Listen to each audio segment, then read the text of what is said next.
How interesting. No camera today. Ah, It almost looks like perhaps it's like a rear camera. Like it's the camera is reversed. Yeah. Or maybe you have a cover over it? no, it's the same as I always have, and I had this problem a few weeks ago. Yeah. Um, It's definitely showing in image. Yeah, it looks like almost like a monitor. Yeah. yeah, I have no idea. I'll use my other computer. It's so frustrating. Okay, let's see. Yeah. Oh, Here we There go. you are. well, that's bizarre. Yeah. Okay, random. All right, are we ready? Almost. Kenmore City Council has now come to order. I'd like to acknowledge that we are on the traditional land of the first people of Kenmore and honor with gratitude the land itself and the Coast Salish peoples who thrive in this place, alive and strong. Next item on the agenda is the roll call. Madam Clerk. Thank you, Mayor Baker.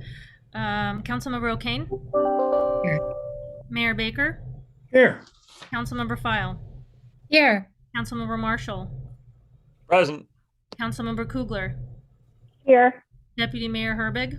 Here. Councilmember Shrubnik? Here. All present. All right. If you would be so kind as to join me in the flag salute.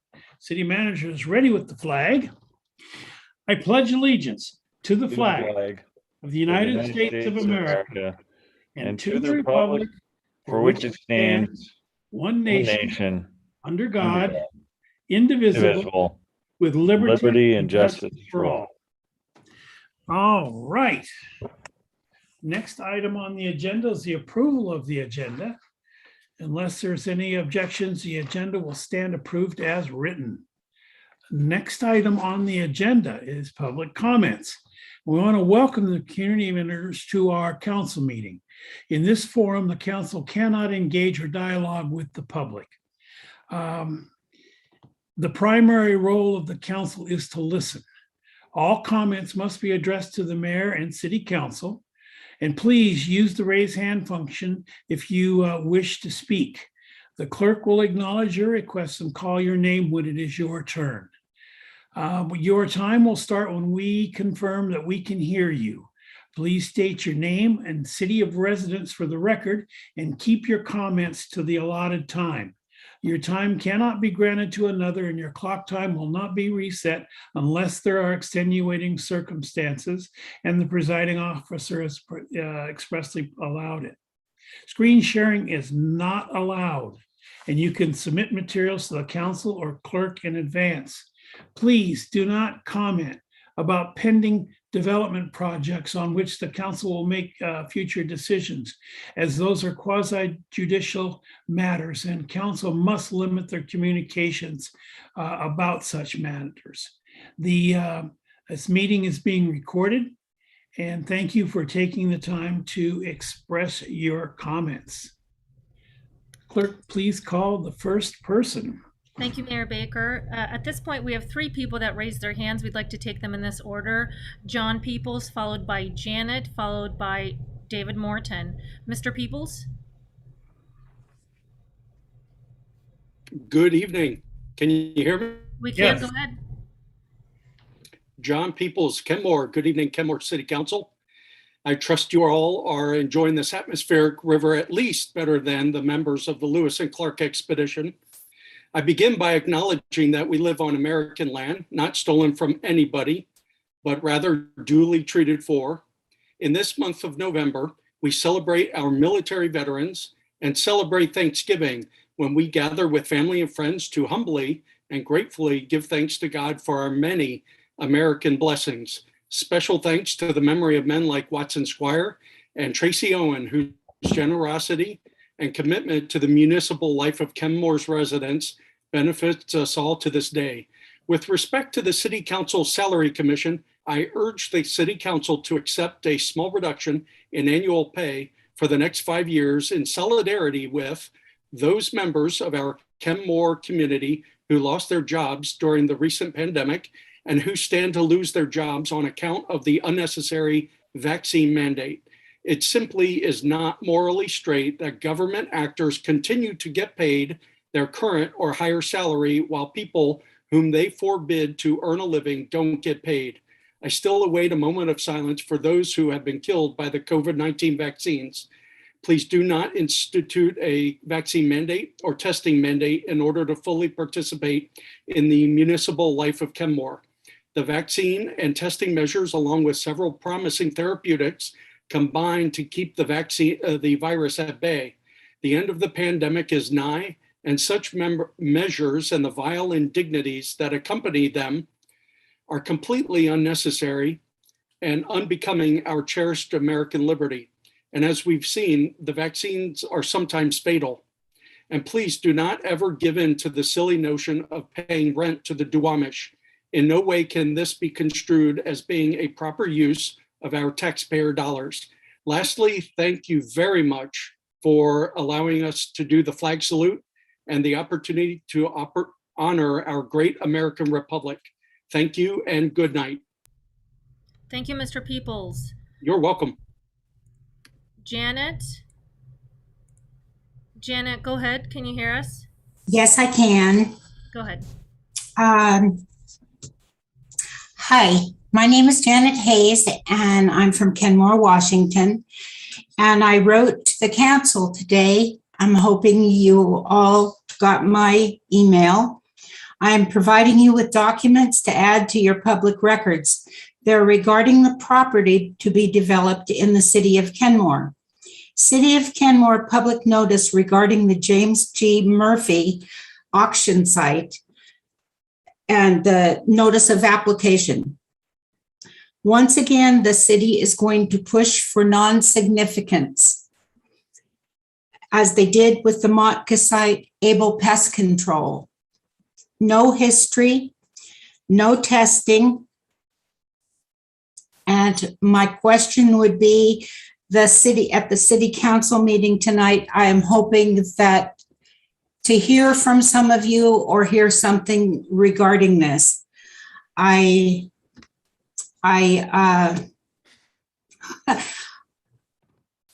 just am wondering a couple questions. Who is supposed to okay a public notice before it has been put on the property to advertise it? Would that be the staff? Do they okay it, or does the council okay it, or does the mayor okay it?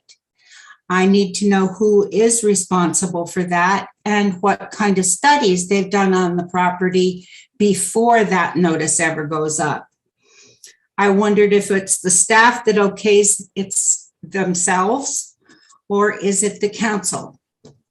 And it's too bad, and it's too late for all of the development that has already been done on that property to test where those condos are on the eastern side of that property. But if you read the documents that were sent, you'll see.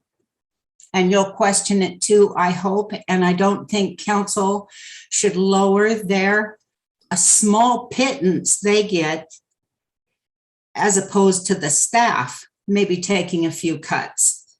Because to me, the council is our only passageway, our only way to express our thoughts and comments. Thank you. Thank you, Janet. Yeah. David Morton? Good evening, council members. I'm David Morton. I live near Redmond. There's a misconception that all asphalt plants operate in the same manner.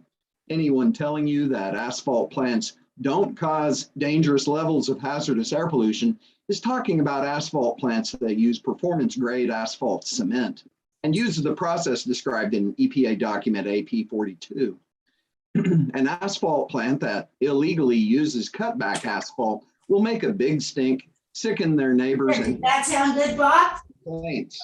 A compliance engineer at PSCAA once told me that Watson Asphalt in Redmond typically uses asphalt cement, which is dissolved in diesel and or kerosene, which is the definition of cutback asphalt. In 2015, I spoke with a sales representative of an oil refinery in Tacoma. I asked, is there a difference between asphalt oil and asphalt cement?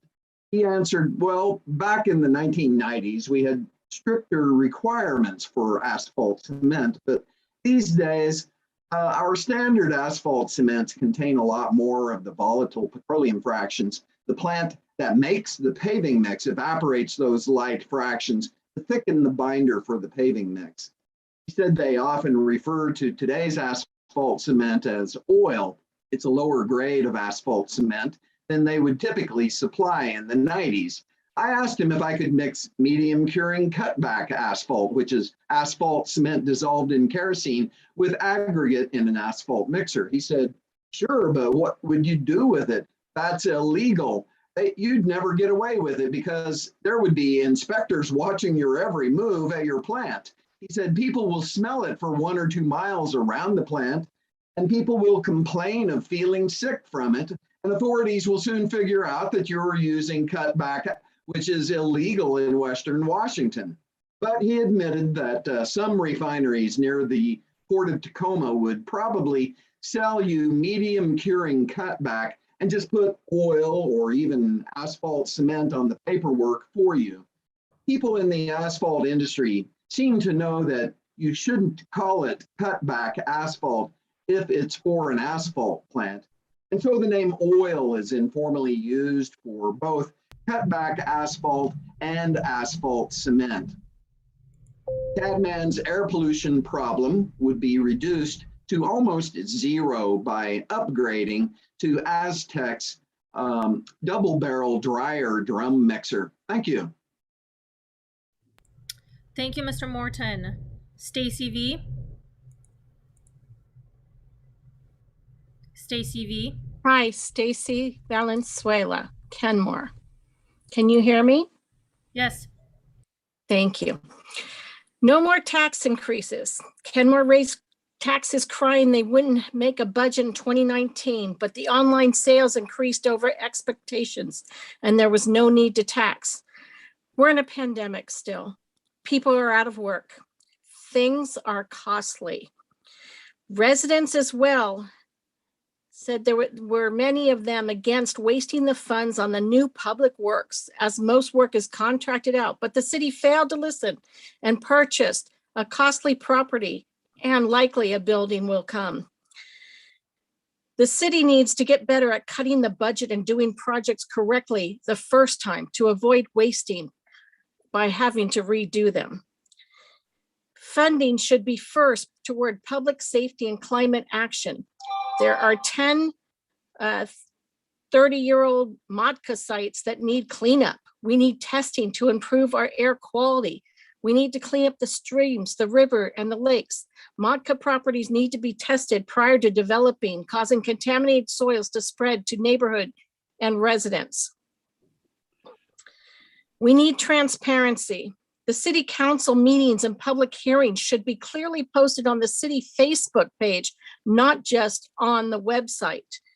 I didn't see any announcements on November 12th for the Salary Commission either, only for city planning. I think it's also important that maybe the city council get a raise, but hold everything for the other salaries, especially those high earners, because we are, again, in a pandemic. We also request action or funding for providing the required testing for the asphalt emissions. We need you to take action now. We need you to keep our city safe and do the right thing. Time is now. Thank you. Thank you, Ms. Valenzuela. Sarah Condit. Hi, can you hear me? We can, go ahead. I would like to start off by saying that I believe any kind of mask mandate, vaccine mandate in the city of Kenmore, oh, that's also where I'm from, sorry, I forgot to say that, is incredibly helpful. As a food service worker, I would really appreciate another mask mandate and continuing to push for the vaccines because it helps keep our community safe, and the risk of any kind of complications from the vaccines have been proven to be much, much less of a risk to anyone than COVID itself. And I think that by protecting our entire community, we will just be able to move on from this pandemic and move on with our lives sooner than if people continue to not get the vaccine and continue to pressure other people into not getting the vaccine, when it has been proven to be extremely effective and extremely safe. Thank you. Thank you, Sarah. Mayor Baker, I see no additional hands raised. Is there anybody else wishing to speak? Hearing nobody come forward, I want to thank you all very much for your comments. We appreciate hearing from you, and we do take it into consideration. Next item on the agenda is the consent agenda. Is there a motion? Councilmember Shrubnik.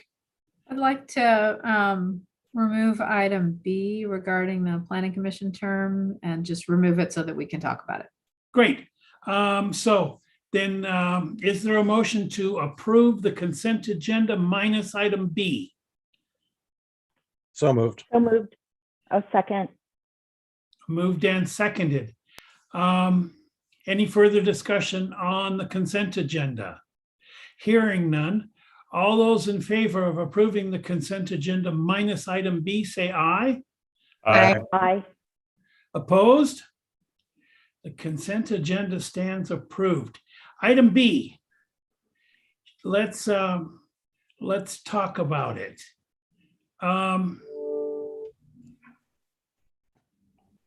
Shall we go to the city manager or to the city attorney? Your Honor, if I could have Debbie Bent, our Community Development Director, give a Please. summary of it, and then Please. that might help the discussion. You bet. Thank you, Rob. I also see that the city attorney is here as well. So this was on your consent agenda to change the planning commission terms from 3 to 4 years. And this was based on a motion that council passed back in October. Following that motion, the city attorney did some research and found that there is more flexibility in the revised Code of Washington, which the city follows. There is the 3563, which is more stringent, which does require 4 to 6 years. However, another section of the RCW gives more flexibility for the council to put its own regulations in place. So that information was pointed out to you in the agenda bill and also noted on the proposed ordinance. So I guess basically council has a choice. They can leave the planning commission terms at 3 years. They could adopt the ordinance, which would then make it 4 years, or they could give us direction for a different term. Deputy Mayor. Yeah, I mean, we originally passed the motion because we were under the impression from staff that we had to go to 4 years. I think 3 years is actually a really good length for asking somebody to serve on the planning commission. I think it's going to be a lot easier to recruit folks who are willing to put in or commit to 3 years than 4. So I would be happy staying with the 3 years that we currently have. Councilmember File, is your hand up? Yes. Thank you. I support the motion that we adopted unanimously to have the commission term be 4 years. And that was instead of a 6-year term. So that being said, I think that will add some normacy, consistency, and be good for our overall community to have some longevity there. So I'd like us to consider adopting the ordinance with the 4-year term as unanimously prior adopted. Councilmember Shrubnik. Yeah, I took it off the consent agenda because I feel like, having served on 3 terms of the planning commission, that 3 years, it's a good chunk of time. And it's a fair amount to ask someone as a volunteer to do that. It's a fairly long commitment. as it is. And I do think it will be harder to ask for even longer. And so if we have the opportunity to kind of stay with the status quo, that's where my gut feeling is. Anybody else? Yes, Councilmember O'Kane. Thank you, Mayor. I tend to agree with Deputy Mayor Herbig and Councilmember Shrubnik. I think 3 years is a real commitment for people. And I think it's, if we can stay with the status quo, I'm comfortable with it. I'm also, 4 years, I'm okay, but I lean towards 3. I think it's a really nice time limit. Thank you. Yes, Councilmember Kogler. I wonder if staff has any feedback on the term length, having worked with the Planning Commission for so many years. Debbie, I wonder if you have feedback on whether you think that makes a difference, whether the additional year where people have previous experience and knowledge would be beneficial in those conversations, or whether you think 3 years makes a difference.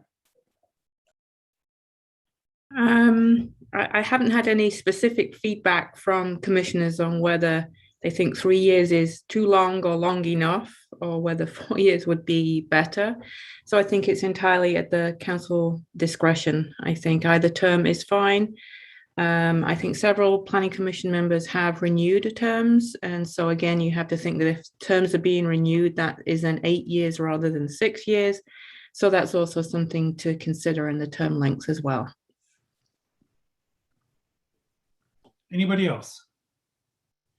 I tend to agree with the Deputy Mayor and Shrubnik and Councilmember O'Kane. This has worked for a number of years at 3. I don't see any sense in increasing it to 4.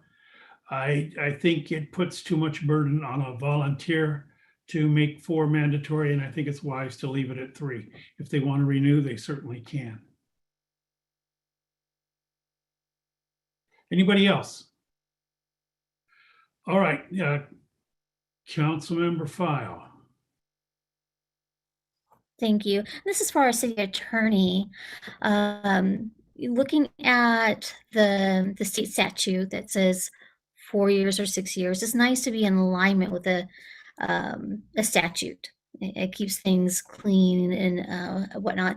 But looking at our surrounding cities, what's the trend that's been noticed? So I can only speak to, or a 4 year. So I can only speak to a few other cities from firsthand knowledge. I don't really know more than a couple. I have seen 4 years, but also those are code cities, non-charter code cities who had the flexibility to determine what they wanted for their local rules.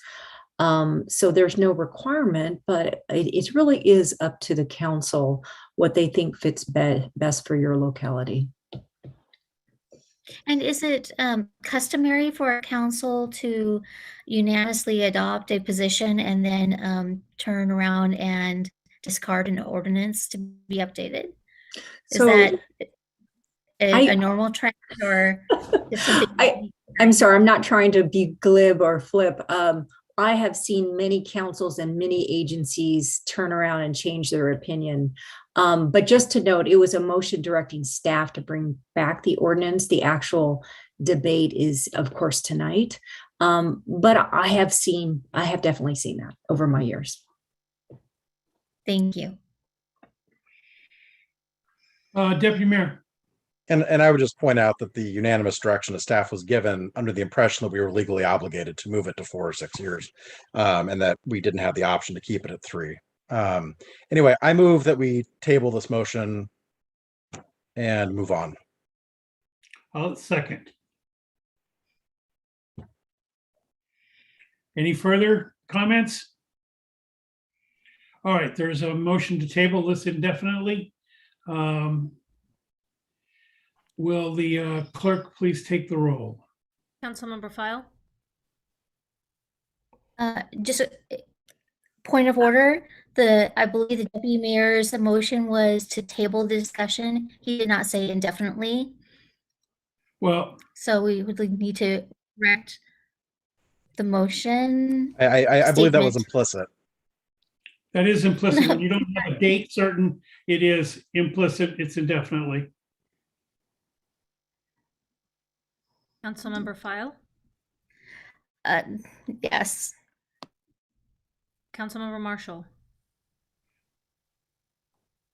Yes. Councilmember Kugler, Yes. Deputy Mayor Herbig, Yes. Councilmember Shrubnik, Yes. Councilmember O'Kane, Yes. Mayor Baker. Yes. The motion passes unanimously. All right, next we go to a public hearing. We're getting into the staff portion of this agenda. So let's just keep in mind when staff is doing presentations, questions only. After the presentations are done, we will have discussion where you can state your opinions, you can make comments. It'll be a true discussion.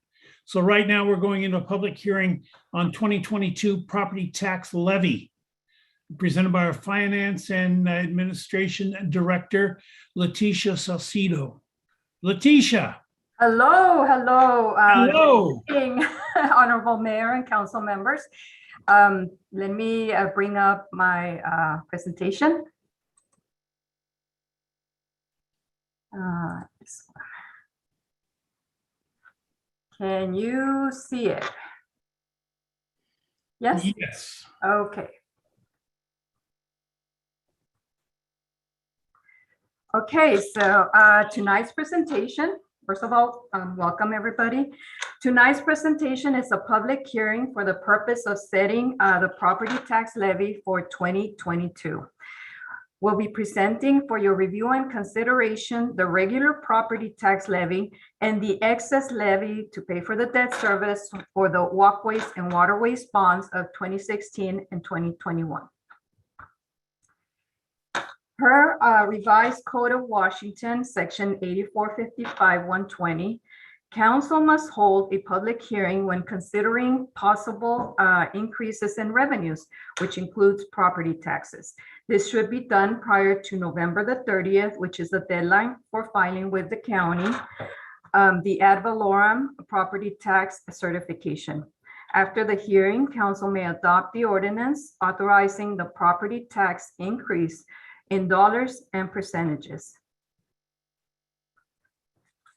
With regards to the timeline, tonight, November 15, we'll be, as mentioned before, presenting the public hearing, the presentation for the proposed levy for discussion. And then next week, if all goes well, on November 22nd, we will be asking for the adoption of Ordinance 2022 for the 2022 regular property tax levy, as well as the 2022 excess property tax levy.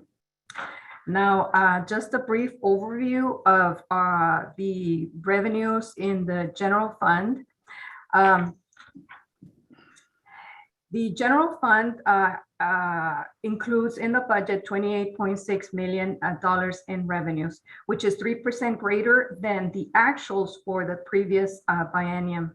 Major revenue sources within the general fund include property taxes, which comprises 40% of the general fund total revenues, and then sales tax, 20%, followed with utility taxes, development fees, and franchise fees.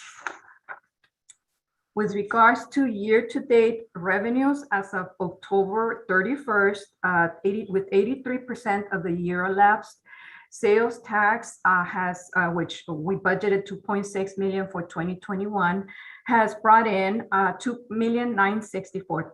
I rounded it off to $3 million a year to date. It should be noted that the actual amount for 2020 was $2.9 million. So as of October, we have exceeded what we received for the full year in 2020.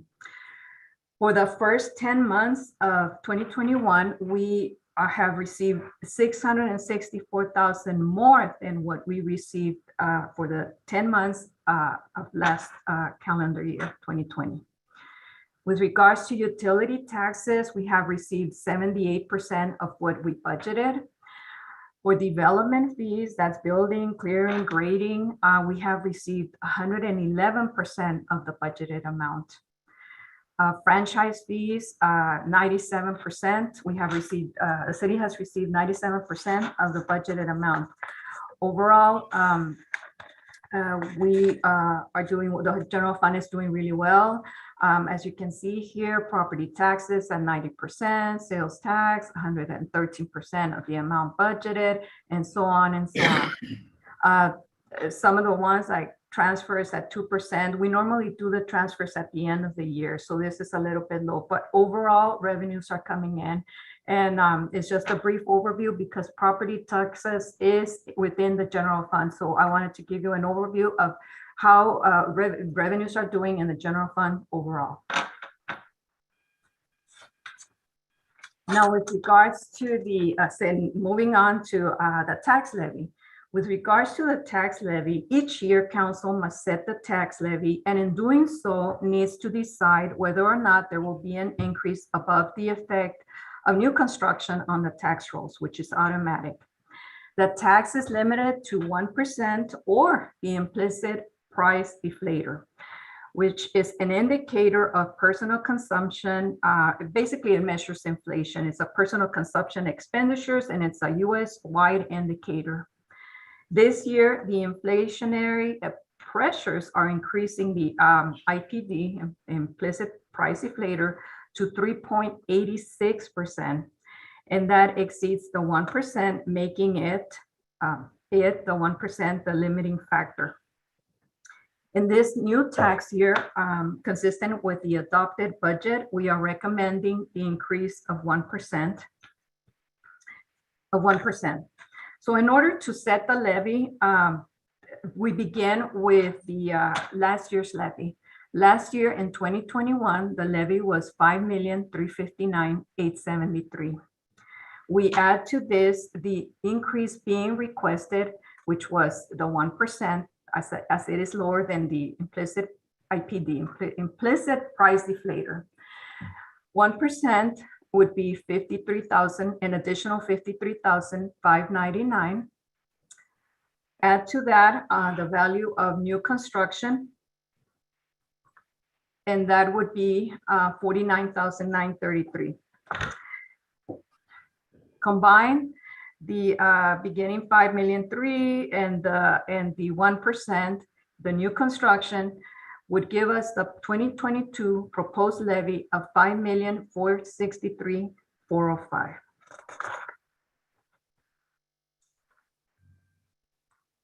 Now, with regards to the increase, the 5,463,000 that we previously calculated is an increase of 1.93 over the amount levied in 2021, the amount of the levy of 2021. And it is made up of what we just mentioned, the 1% increase, as well as the new construction. So what does that mean with regards to the tax rate? The tax rate would be for 2022, based on this proposed levy, 0.89 cents per 1,000 of assessed valuation. And the way we calculate that is we take the levy, the proposed levy, divide by the total assessed, preliminary assessed valuation for the city times 1,000. So that gives us the 0.89. Last year's rate was 1.01 per 1,000 of assessed valuation. So it has declined, it would decline from last year. And the reason it has declined, or it would decline, is because of the increase in the preliminary assessed valuation for the city. At 6.1, as reported by the county, that is an increase of 15.78% over last year. It should be noted that the 0.89, the tax rate, I went back to check to see what it has been over the years. And as mentioned, 101 for last year, 1 per 2 years ago, and 104. So over the past, 4 or 5 years, it's never been less than 1. Now, with regards to the tax effect on the homeowner, this is only city taxes. If we assume a home value of 600,000 at the 21 rate of 101, that would be a tax of $608. Assuming no change in the value of the home and with the same value of 600,000 and the new rate of 0.89, that would be a tax of $532, which is $76 less than last year. Now, if we assume an increase in the value of the home from 600,000 to 630,000 taxed at the new rate, that would mean a tax of $559, which would still be below the 2021 amount by $49, and that would be an 8% decrease from last year. Now, with regards to the excess tax levy, the excess tax levy is for the walkways and waterways bonds, the unlimited tax general obligation bonds. The amount issued with regards to these bonds is 18.1 million for the issues of 2016 and 2021. We will have an outstanding balance of 14.6 million as of December 31st of this year. The resources needed to pay for the payment of principal and interest on both of those issues next year is 1,056,150, which would equate to a 0.17 per 1,000 of assessed valuations.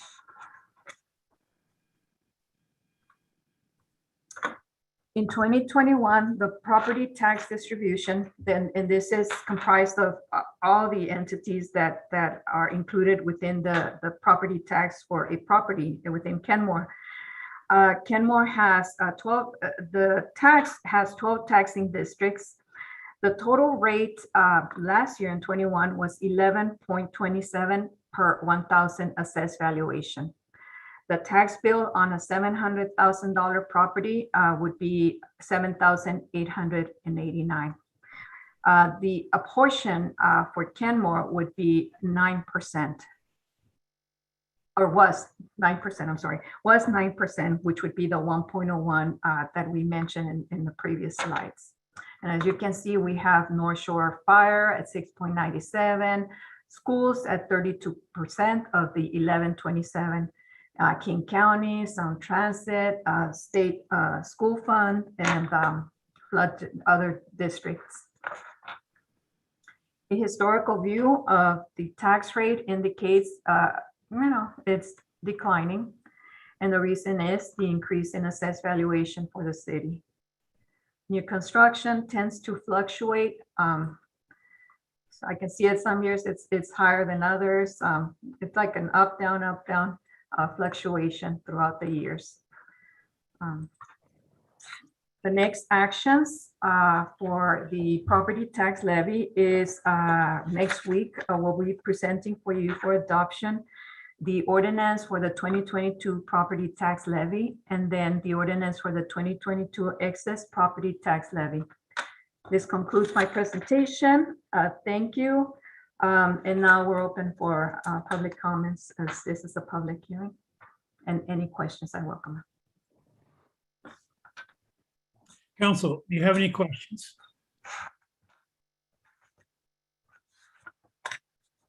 Not seeing any, so I declare public hearing. I do. Okay, please. I just your hand go up. Sorry, Councilmember Shrubnik. Oh, that's okay. I want to go back. I think it was sort of the middle of the slide presentation. I just want to make sure I'm fully understanding. So the 1% essentially equates to $53,000. Yes. That number 3. Okay. Yes. Okay.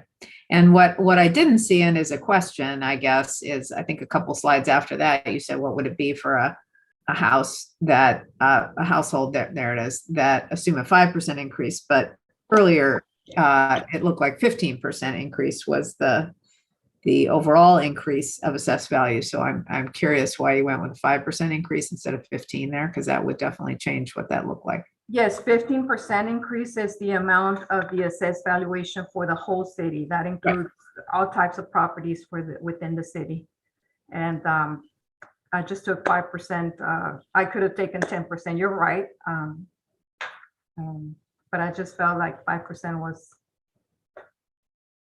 more realistic. Okay, thanks. Any other questions? Seeing none, I declare the public hearing open for the 2022 property tax levy. The clerk, please call the first person. Mayor Baker, I see one person has their hand raised. That is Stacy V. Stacy, you are going to have 5 minutes to share. Oh, I see others as well, but in the meantime, let me share my screen. Stacy V, can you hear us? Yes, can you hear me? We can. Go ahead. Stacy Valenzuela, Kenmore. Again, no more tax increase, no additional levy. Kenmore raised the taxes crying they wouldn't be able to make the budget in 2019, but online sales increased over expectation. There is no need to tax. We're still in a pandemic. We have people that are out of work. Things are very costly and a lot more are having to seek out and go to food banks and ask for help, as you know, with the ARPA funds. The other issue is waterways and walkways, that against the residents, there was millions spent and still being spent on the boathouse and on cementing the natural habitat at Tol Achadis, when people, their number one request for the parks was to leave the natural trails and habitat for their use. And that was not listened to. People spoke out against buying the land for the public works building when they contract out most of their work. But the city failed to listen and purchased a less costly property. And now we will have added the cost of the building. The city needs to get better at cutting the budget and doing projects correctly and avoid wasting by having to redo the projects several times. We need you to listen to the residents and do what the residents want. It's very important. And when we're in a time of crisis, it's even more important. We don't need extra taxes. We don't need extra levy. We need you to use some of the money that would have cemented Tol Achadis on more sidewalks. For it is part of the waterways and walkways. Thank you. Thank you, Ms. Valenzuela. Carl Michaelman, Mr. Michaelman, did you have your hand raised? Yes, I did. Can you hear me? We can. Go ahead. Okay, so hello, council. You know, I'm a little concerned about that example the finance manager gave with an average home of 600,000. Just now, I just went ahead and Googled, what is the average cost of a home in Kenmore, Washington? One says 956,000. The other one says 1 million, about 1,005,000. So if we're going to give examples, first of all, I think we should give real examples instead of saying an average home is 600,000 in value. Bothell did this with the fire and the police, saying an average home was 400,000. And you got to get to the real numbers so people can see this. Also, when you're going ahead and doing your proposal and showing the franchise fees, I don't know why you just don't call it what it is. It's a tax. It's not a franchise fee, it's a tax. And it should be called the way it should be called, as a tax. Now, in the dilemma of this whole thing with taking 1%, I feel the city's eating one hand out of the other. They're talking on both ends. You went ahead and extended the no evictions to tenants. But on the other side here, what you're saying is we're going to raise taxes. So the landlords, okay, are going to have to pass that cost on. At the same time, what's happening is the people that are paying the rent, they're going ahead and that tax increase to the landlord might have to pass it on to the tenant, and that the one that's borderline is now not going to have a place to live.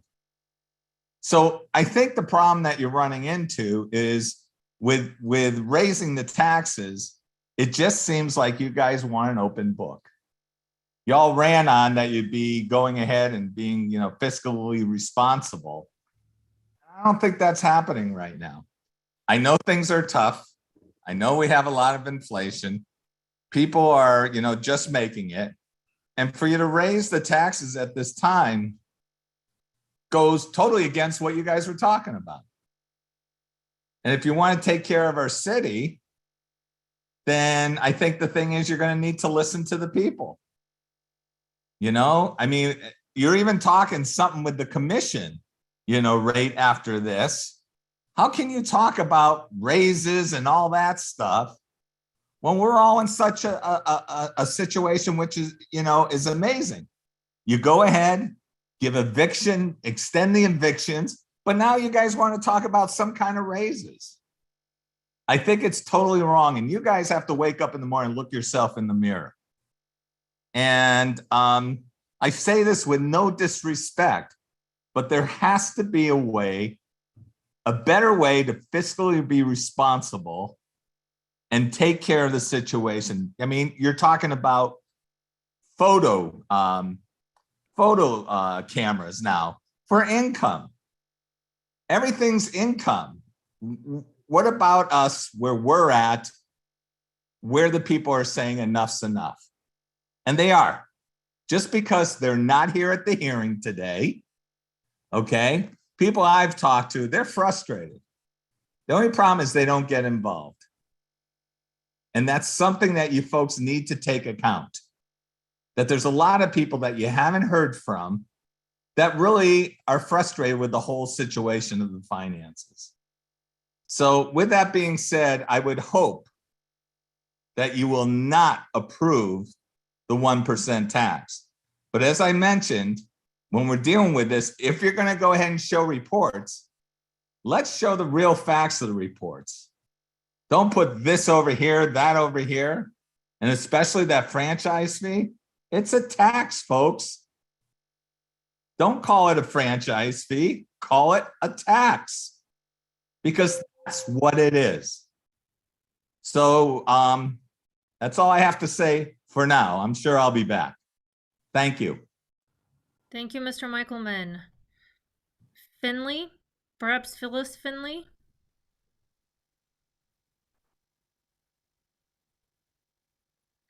Yeah. Finley, can you hear us? More. So I have notes all over my page here. Normally I would be a little bit more organized, but I read the presentation this afternoon. I went through the slideshow. Very articulate. So much math. I thought, well, I'll listen to the presentation this evening and maybe it'll make more sense. I just listened to it. Very articulate. So much math. Without more careful reading of it on my part, it really comes across as blah, blah, blah taxes, blah, blah, blah taxes, blah, blah, blah taxes. I really need time to digest this, and I find that it's unreasonable for the public to get bombarded with this much information, be expected to comment intelligently on it immediately following. And then the following week, apparently you're going to vote on this. I was hoping to learn more about this via your discussion.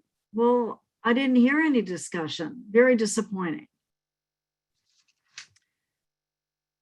A reminder that every time you increase property taxes, you decrease affordable housing. I think it's ironic that every other point of revenue went up, but you still seem to need more. I think it's ironic that the Planning Commission and you are spending time figuring out how to destroy single-family zoning in order to promote affordable housing. And on the other hand, you're considering raising property taxes, which will decrease affordable housing. You might say, well, it's only 1%. That's the same attitude, remember, in 2019 that came across when you were considering a $32,000 property taxes, because it's only $32,000. Rather raise property taxes than cut spending. Like a previous commenter alluded to, I was almost laughing when I saw that housing prices have increased only 5%, really only 5%. Where is that happening? I want you to reconsider raising any kind of property taxes, even though it's only 1%. I'd like you to consider following the same MO that you did in 2019 when you cut expenses rather than raising taxes.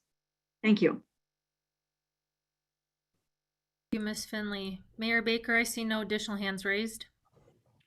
Anybody else wishing to speak on the 2022 property tax levy? I declare the public hearing closed. Next item on the agenda is the mid-biennial amendments to the 21-22 biennial budget and salary plan for 22. Again, Letitia, you're on.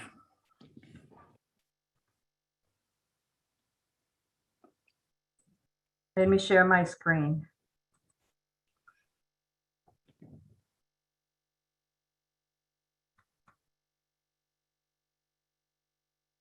There we go.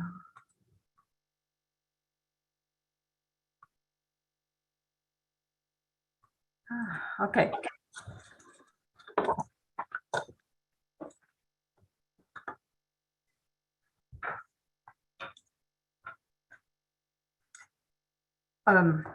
Okay, so with regards to, again, welcome. It's tonight's presentation. We have the mid-biennium budget amendments for review and discussion. Next week on Monday, 11/22, we will have a public hearing and then followed by an ordinance for approval if all goes well.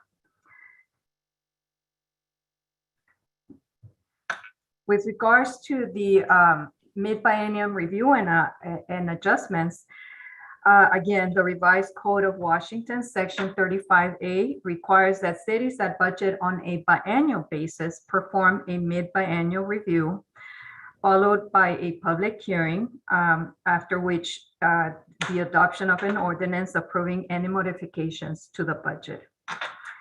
For the amendments, we take into consideration better than expected revenues, higher than expected expenditures, budget corrections, CIP adjustments, new programs, and then adjustments to ensure that the legally adopted expenditures are not exceeded. It is important that none of the funds exceed the appropriation when we close the books for 2021. The next portion of the presentation is the amendment, an overview of the amendments, beginning with the general fund.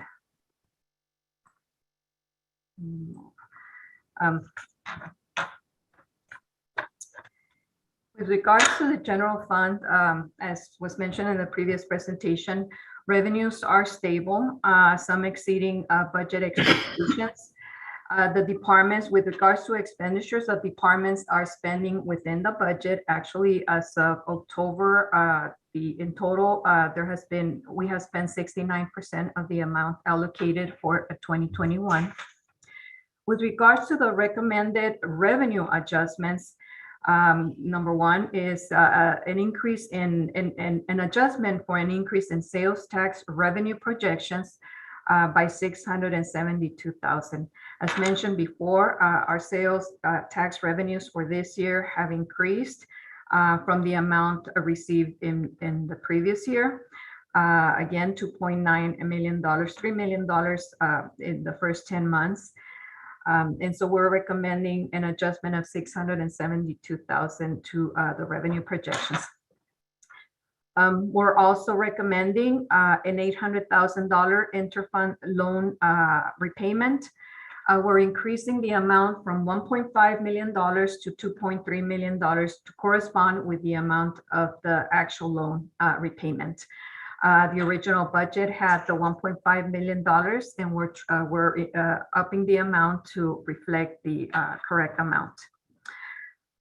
With regards to expenditures, we are recommending an adjustment of $1 million transferred to the Strategic Opportunities Fund, again, to reflect the strong fund balance in the general fund and to replenish the Strategic Opportunities Fund from, I believe it ended 2020 with $964,000. So we're trying to bring it up to the levels, which was the goal when this fund was established. The net impact to the general fund is $472,000 net increase. It should be noted that the fund balance in the general fund ended with a $2.3 million, which would be 20% of operational expenditures, but that's after the $2.3 million to be repaid back by the Sammamish Bridge Fund. So with those two combined, that the fund balance in the general fund would be $4.6 million or 39% of operating expenditures. This is, I just have some slides with regards to the year-to-date revenues. And then year-to-date expenditures, where expenditures fall within the parameters expected at this time of the year. Now, with regards to revenue adjustments for other funds, we are recommending a $6.4 million amendment to the ARPA Fiscal Recovery Fund. That's the American Rescue Plan. Half in 21, half in 22 to correspond with the revenues received from this source. We are recommending a $2 million amendment to the Real Estate Excise Tax Fund. The budget for this revenue source is $1 million per year, and as of in 21, and as of September 30, the actual amount received was $1.8 million. The $2 million will be half in 21 and then half in 22. We are also recommending an adjustment of $700,000 to the Transportation Benefit District Fund, which is a vehicle license fees for street activities. The budget had a zero balance. It was put on hold. The budget did not reflect any revenue source for the vehicle license fees. And we normally receive an average of, or we in the past used to receive an average of approximately $350,000. However, it is not reflected in the original budget due to Initiative 976, which at the time was trying to do away with this revenue source. However, now that the state Supreme Court has ruled on I-976 unconstitutional, the revenues are coming in, and so we need to put it back into the budget and reflect it there. $350,000 per year for a total of $700,000. We're also recommending within the amendments an increase to impact fees for both parks and transportation. So combined, an increase of $421,000. It should be noted that the impact fees for parks, for example, we have received the receipts are 181% of the amount that we budgeted. And for transportation, we have received 127% of the amount we budgeted for. So really good, strong impact fees, and we need to, which is why we're recommending this budget amendment. With regards to grants, we are including an amendment of $5.4 million. That's for Parks Capital Fund, and then for the Sammamish Bridge Fund. These are revenues that were budgeted in 2020, but have received in 2021. So we need to include those in our budget. For the Surface Water Management Fund, we are recommending an amendment of $596,000 in revenues. And then $6.5 million in just various transfers, loan repayment, some corrections. For example, the Public Works Shop, there was a loan to the Public Works Shop from 3 other funds, and so we need to show it both in the expenditures and the revenues coming in. So again, activities that happened during the year, but not reflected in the original budget, and we need to reflect them now. Leticia, do you mind if I jump in on that? Yes, please. Previous slide just really quick? I just want to point out something that most of those revenues there that you see are either one-time in nature or restricted to capital. So for example, the ARPA funding obviously is one-time in nature. The real estate excise tax funding is restricted to capital projects. So it can't be, the overwhelming majority of it can't be spent on operations. And then impact fees can only be spent on capital. The grants can only be spent on capital. And the storm drainage fees are restricted to a utility fund. So just wanted to point out that most of those bullets you see there are restricted in some way and can't be spent on the general fund operating budget. Thank you. So moving on with regards to expenditures, the adjustments, just like we received the ARPA relief funds, we're showing now the expenditure side, which is an increase, an amendment of $1 million to correspond with the allocation for human services contribution that was previously approved by council.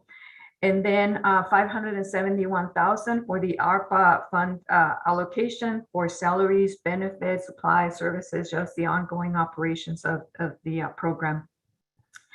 We are also reflecting an expenditure of $2.5 million which, for the land acquisition for the Public Works Shop. The original budget included $3.5 million and the actual expenditure will be $6 million. So we need to reflect the higher amount in the budget. We need to reflect $2.3 million, the loan repayment from the Sammamish Bridge to the general fund that was lent in 2020 to the the Sammamish Bridge Fund, not reflected in the original budget. So we need to make an amendment for that. We need to reflect the $2.6 million interfund loan to the Public Works Shop for the purchase of the property. And then $1.3 million in interfund transfers, corrections, reconciliations, etc. The last part of the budget amendment presentation is the update to the 2021 salary plan. The June CPI for Seattle, Tacoma, Bellevue. That's the Consumer Price Index for urban wage earners and clerical workers, which is the index used by the city for wage adjustments, increased 6.3%. It is recommended that 6.3% adjustment to salary ranges for consideration, and an adjustment to the adjustments to wages would be as of January 1st, 2022. If the amendments are acceptable to council, there will be a public hearing and followed by an ordinance at the presented to you on November 22nd, which is next week.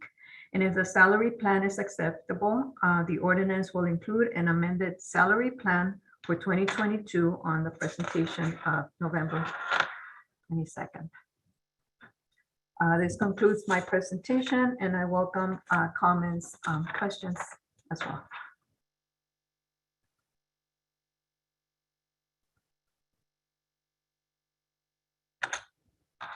Hello?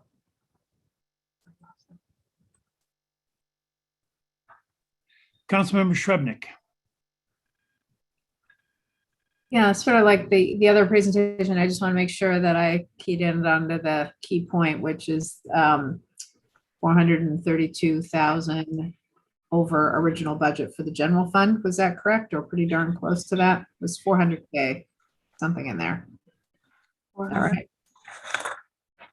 In this, which slide? It's relatively early in your slides. I just, the net increase in the general fund, 472, excuse me, 472,000. Okay, let me go back to the. Was your third slide? Okay, this one. Can you see? So your third slide, the bottom of your third slide was 472,000. So that is the net increase, correct, in the general fund over a 2-year period. So this is an adjustment, basically saying we have more than we expected by that amount. Yes, yes. Right, okay. All right, and I had one other. Do we have a sense of the history of the CPI? I mean, I don't have any problem per se with adjusting toward the CPI, but that's seems unusually high as a percentage increase. But if that's, I know we tie it to that. So I was curious, do we have any history on, you know, the ups and downs of that? Sure. I don't know if you can see me. I'm having technical difficulties here. Okay, here we go. Yes, let me see. Where is it? I had it here. For 2020, it was 1%. Yeah, okay. 2019, 1.7. Right. Okay. So 6 is somewhat unusually high then. Yeah. Okay, cool. Thanks. Those are my questions. Thank you. You're welcome. Deputy Mayor. So is the larger than normal CPI, I assume that it's tied to the kind of larger than usual inflation that we're seeing economically right now nationwide. Is that correct? Exactly. And so what we would be doing is essentially keeping our staff's purchasing power the same next year than what it was this year, correct? Yes, trying to keep up with inflation, basically. Yes. Thank you very much. Any other questions? Any other questions? Yes, Councilmember Kugler. Thank you, Mayor Baker. Leticia, I have a question about the sales tax revenue. It was obviously much higher than what we had expected. And I wonder if we've made any projections for the coming year. For the coming year, we have, do you mean in the original budget? How much we have expected? Yeah, for 2022. I believe this amendment is for 2021. I am waiting to see how we do in, yes, it is 2021. What I want to do is wait until 2022 to make sure that there is a trend before we start adjusting the revenues for that year. Okay. Do we have any data to show whether we expect it to be similar? It's helpful to know what the projection is when we're making decisions on other fees and taxes. Well, at this point in time, based on inflationary measures and everything that's going on, and us coming out of the COVID, or trying to come out of the COVID situation, my projection would be the same level, maybe not more than this, but same level. But I would like to wait until 2022 to start seeing the trend before we start adjusting the 2022 budget.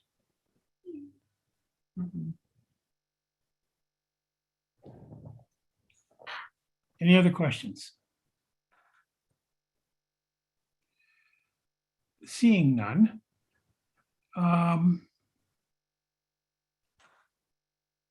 Does that complete your presentation so far? Yes, thank you. Thank you so much. Comments? Discussion? Anybody? Seeing none, next item on the agenda is the affordable housing update presented by the Assistant City Manager and ARPA Administrator Stephanie Lukash. Good evening, Mayor and Council. Well, you don't look like Ms. Lukash. Oh, that's right. Yeah, so I'm filling in for Stephanie tonight. She's out of the office today. But yeah, I think I should be able to do this pretty well, and you guys answer your questions if need be.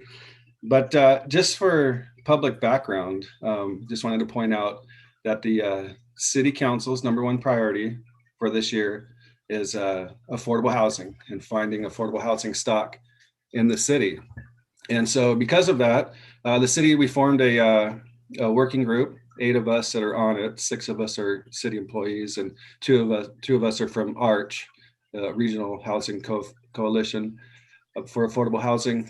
And we brought a presentation to you a couple of weeks, it may have been last week, or if not, it was the week before, on October 25th, with the whole group giving a presentation on what exactly we were working on. And what we decided, or what we shared with you, were some plans and what we were doing going forward. And so tonight, this is part of that discussion with you, is to further discuss with you the scoring options that we came up with, and showed you those properties that we scored. And so there were about 15 properties that we looked at, and we had 4 of them that really rose to the top. And that's what we're really here tonight to do, is get a council approval to move forward with an RFP, a request for proposal, on those 4 properties. And so if I could, I'll share my screen with you and show you the scoring rubric. And let's see, do I have? Yes.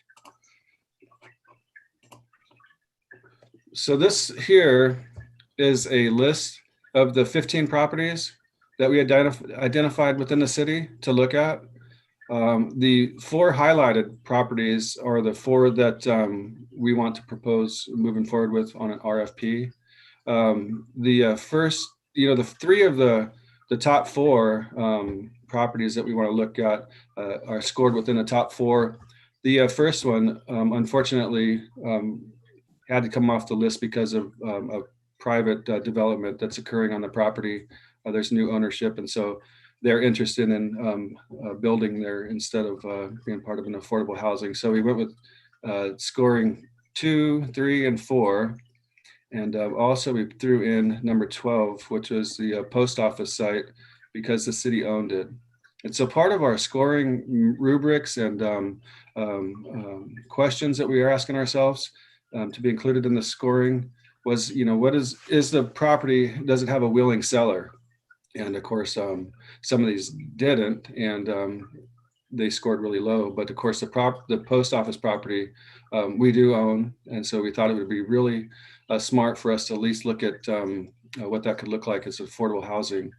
But when we talk about these properties, especially the post office property, when we say that we're looking at putting affordable housing on the post office, we want to still make sure that we're clear to the public and everybody that that includes having the post office be part of the future and the future development or the proposal. So we're not saying any way, shape, or form that this is going to displace the post office, or for that matter, anyone on the properties. The other 3 properties are vacant properties, and so it's pretty important to point out part of the scoring was also about displacement. Are we going to displace any housing, low income housing, or commercial tenants?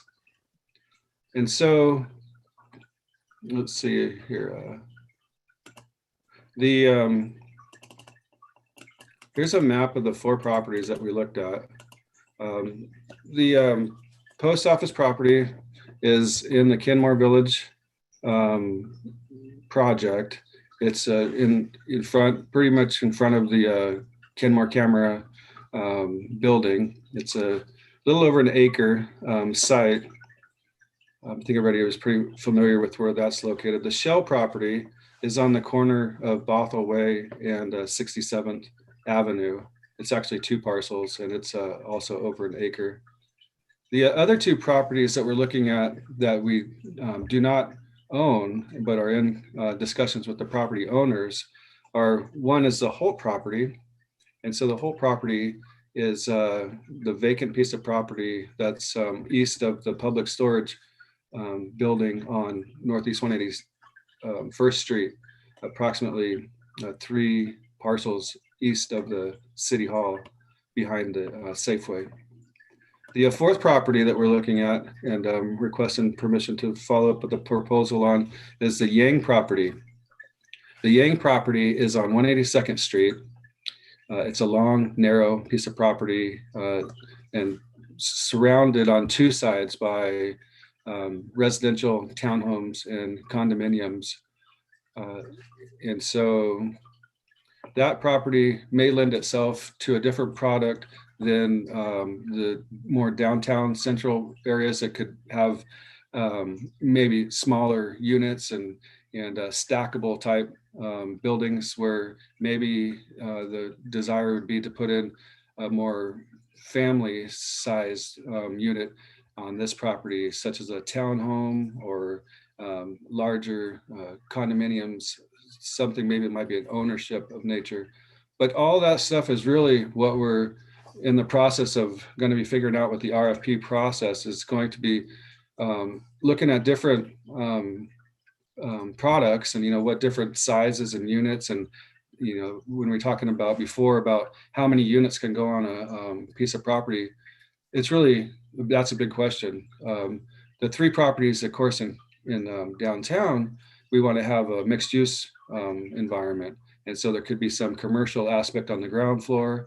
There could be other things that are going on, and so we'll have to look at the property arrangement, what else we're going to have there, and then start to really see what type of units are going to work out the best. And so that's what we hope to find out with these requests for proposals afterwards.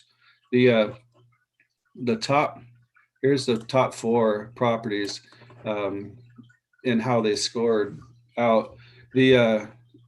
The highest scoring of the 4 properties is the Shell property, which is a city-owned property off of Bothell Way, and it scored out at 51.76. But the maximum score is 65. So we had 13 questions, and each of them had a scoring of up to 5.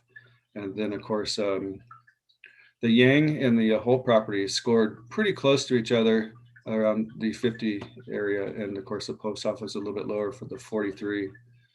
But let me stop sharing I'll leave that open, but I guess I could answer any questions and see if you guys have any other suggestions or anything. But really the idea is to get direction from you tonight to go ahead with a request for proposal on these 4 properties.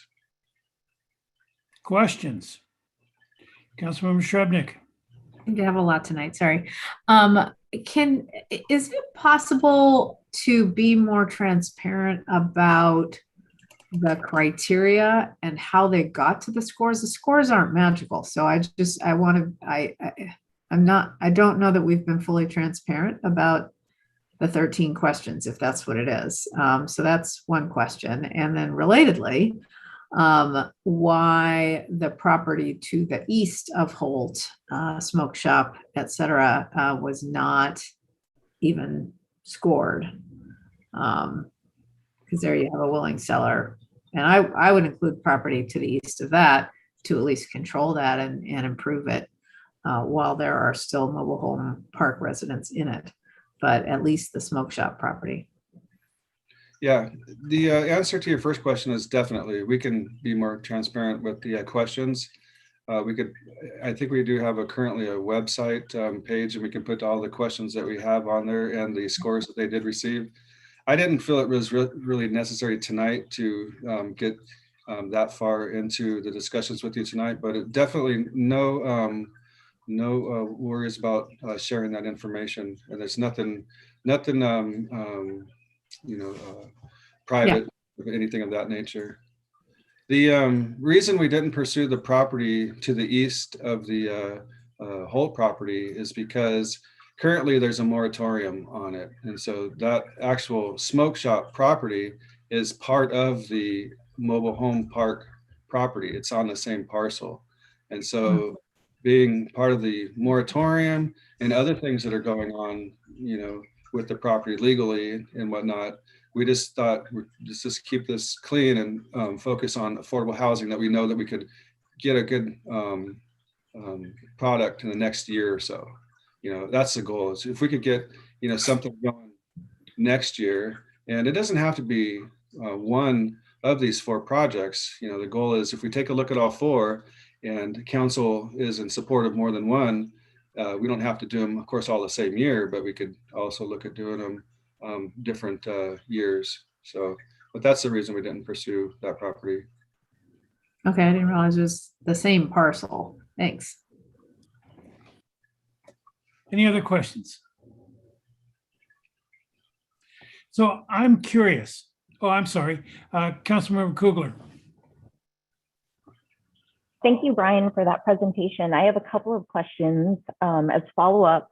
One is for the properties that were highlighted in yellow, were those selected to move forward? I guess, why were those selected to move forward, and why was like St. Vincent de Paul, for example, not included in that list? That's a great question. The St. Vincent de Paul is a complex property. They have a board of directors, that are in charge of the decisions that happen at the property. There's currently a affordable housing developer who's in contact with the St. Vincent de Paul, and so they're working on a possible affordable housing project with or without the city. And knowing the complications of getting through the board and getting through decisions, it would probably take a lot longer than we were looking for the next year or two. But it's not to say that when that developer gets going a little further and gets traction, we can have those discussions about, how can the city contribute or participate to that development. And so those are still definitely possibilities, as well as the King County Park and Ride lot. It's pretty much the same situation that, some of it's owned by St. Vincent de Paul, half of it's owned by King County. But we know that the overall goal is to have affordable housing on those properties, and we're still working towards getting those at those locations. But this short list, I would say, are ones that we think that we could get control of in the next few months, and actually start to get something done much quicker. But this isn't saying, by looking at these 4 properties or this list of 15 properties, this isn't saying this is the only chance we're going to do or have, or we're going to not pursue any other affordable projects for you.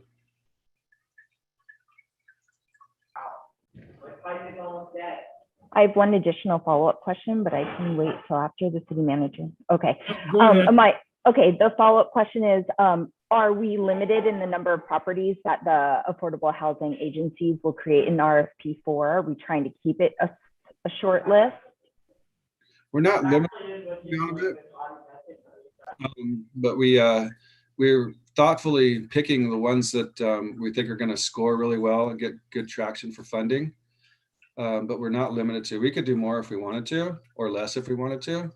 We think that these 4 are kind of the best of the group right now. Okay, thank you. Mr. City Manager. Yeah, to follow up on Councilmember Kugler's question there, I think the limiting factor is staff capacity. I think 2 projects, if we got 2 projects off the ground and running, that would probably be what we could do with staff resources. I did double check the October 26th City Council meeting, and the agenda bill does have the 13 questions on it for the scoring. We didn't show you how all the properties scored, but the 13 questions are there on the October 26th agenda bill.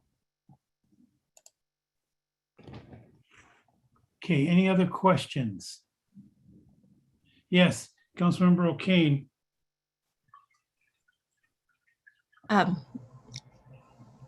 My question would be, if we narrowed it down by one, would that ultimately be a lower cost to the city in looking at these proposals? And with that, I'm just going to bring this up. I keep looking at the post office property, and I'd really like to do something there. I'm not saying I don't want to do something there, but it seems like a difficult property to build something that fits in. But maybe it's just I'm maybe fixed in on what's there today versus what could be there. And I look at how much parking and there's that drive space that goes by there. Is it a realistic property? I mean, you've evaluated it, but I'm just wondering your opinion on the post office as a real viable option for the low income, the affordable housing. I'll answer the first question first. You could lower it by one tonight or any time for that matter. If we go out and we do an RFP, it's not going to cost the city much other than the staffing time to do some administrative type of work. And so we wouldn't be putting any real hard cash into it right now. But you could reduce the amount of RFPs we do. My recommendation would be not to. It'd be to almost, hey, let's just put it out there and see what we'll get. And then if we come back and we say, hey, this is just something that we don't think is going to work, then we could lower it, at that time. That'd be my recommendation. The second question on the post office, and it actually wasn't on the top of the list to begin with, but after talking with Arch and the group over there for the affordable housing and the scoring possibilities, it actually came up onto the list because of its current soil contamination condition. And so believe it or not, you're actually going to score better if you're going to be able to clean up the environment while providing this affordable housing. So it's, you'll get additional funding for, digging up the dirt and actually hauling it off and removing it as a possibility. And so that's why we put it on the list as well. If that's a possibility of actually getting the site cleaned up and getting an affordable housing component as part of it, then let's just take a look at it. Let's rose to the level of looking into further. Yeah, I like that. I do have a follow-up question. Approximately how much would the cost for the RFP be for properties that we're looking at? Yeah, for the contract, for the proposal. Like, what would you estimate the expense for the plans or proposals? For the person putting them together or for the city? For the people putting them together for us. It could be, if they're going to put together some quality plans and drawings that we could really dive into, it could be a few $1,000s, maybe $3,000 to $5,000 for a good set of plans to really understand what's going on. That sounds very reasonable. I appreciate your answers. I was just like, are we looking at something much bigger than that? And that was my concern. So thank you. I'd also like to help answer the question if I can. Yes, go ahead. Yeah, let me just give you my thoughts and perspective on the post office. So, the city originally wanted the post office to be sold off with the Kenmore Village properties as part of that assemblage. Hope you can't hear my dog barking. But what happened is the private sector developers that we were selling Kenmore Village to, they didn't want to touch the post office because of its groundwater contamination. So it was taken off the table and not part of the greater assemblage, which we thought was disappointing at the time because we wanted it to be, enveloped in a more holistic project. So now, fast forward to now, ideally what I would like to see is for the post office to be assembled with the other properties around it, like the strip malls, and for it instead of it to develop as a little constricted island. And the direction we're headed now might result in it being developed into a little constricted island because the property owners around the post office don't seem interested in participating or selling despite our best efforts. So I'm just telling you what I'm seeing and observing and sensing. But like Brian says, this might be an opportunity to get the groundwater under it cleaned up. Note, however, though, that responsibility for the groundwater cleanup lies in the old dry cleaners insurers that where the groundwater contamination stemmed from, which was the strip mall to the west. So it's really not a city responsibility to clean up that groundwater.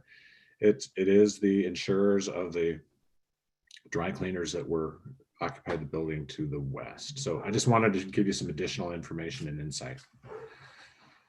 Thank you very much for that additional insight. Councilmember Shrubnik, this is dragging on a little while, so let's try to be concise. Okay. I do sense that there are criteria that staff are using that are not explicit. For example, the ability to get funding for the environmental piece, or, you know, we know things about the St. Vincent de Paul site that aren't part of the criteria. So I just want to underscore, when we put this out to the public, each property should be explained and why it is or is not selected.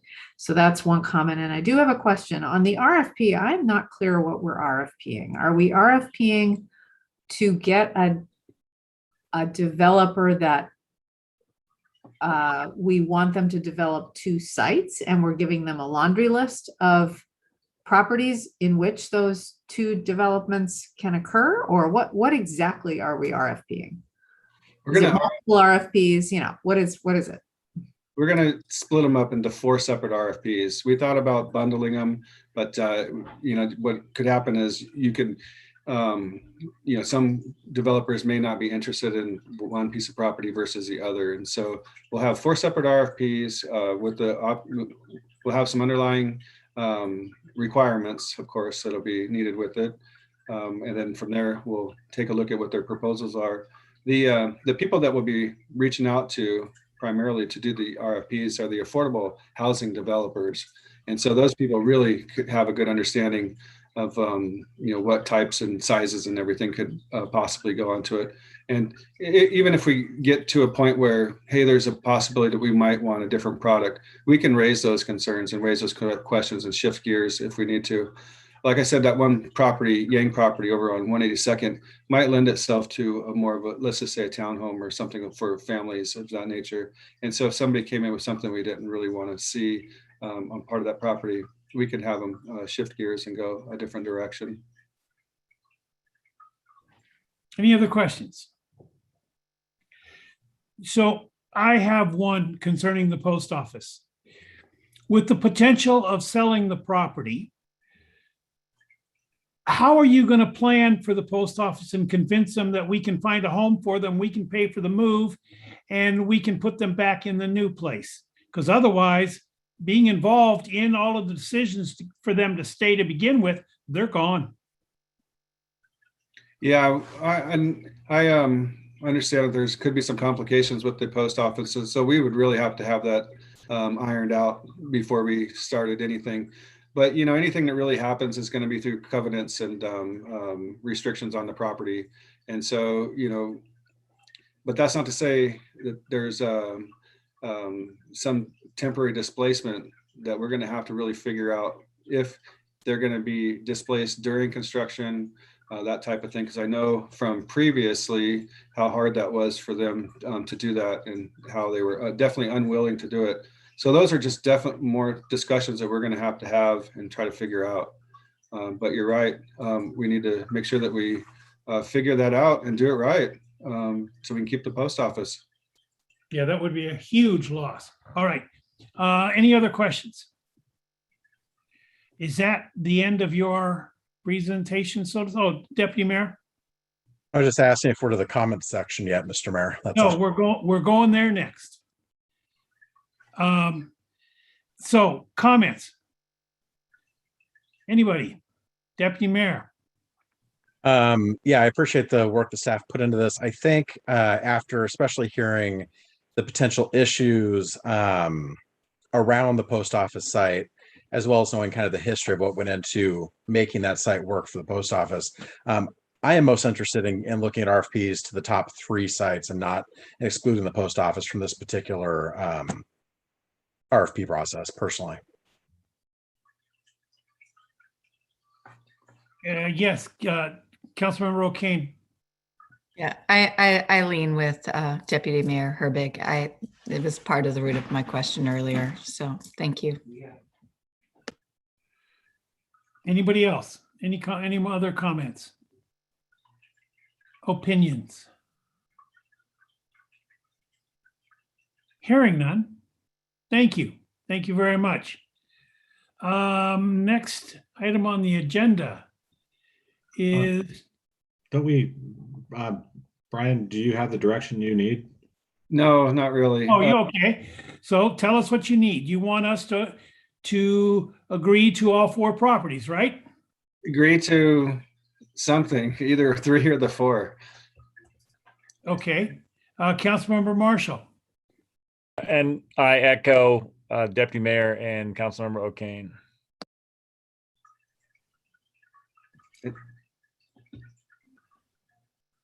All right. I'm seeing 3. Is 3 people say? Okay. Mayor Baker, I have a proposed motion, if that's okay. Yes, that would be fine. Motion to direct city staff to perform further analysis on 3 possible affordable housing properties known as the Old Shell property, Holt property, and Yang property, and proceed with 1 or more requests for proposals for possible plans on those parcels. Wonderful. Councilmember File, you had a question. You had a comment, sorry. No, I was ready to move forward with advancing the motion on the 4 properties. Okay, so I'm hearing 3 properties. Is Well, that? I'm sorry. Did Councilmember File say 4 or 3? I didn't. She said 4. I said 4. Yeah. Okay. So I'm hearing a general agreement on 3 properties. I'm seeing heads nod. So show of hands on 3 properties.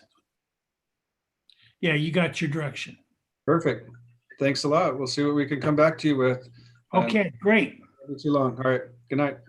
Good night. Next item on the agenda is the, let me get to it here.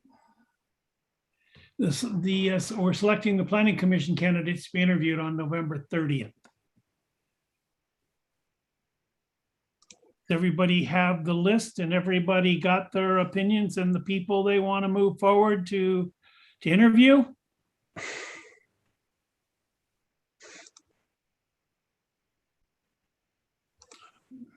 Not seeing anybody moving forward. Yes, Deputy Mayor. I think the initial question is how many folks do we want to interview? Right. And then figure out how we're going to slot people in there. I would propose we have 4 openings. I would propose that we interview 8 people. That would also cut the list in half. But that's just my thoughts on that. Okay. That's certainly workable. Anybody else with any other suggestions, ideas? Councilmember Kugler.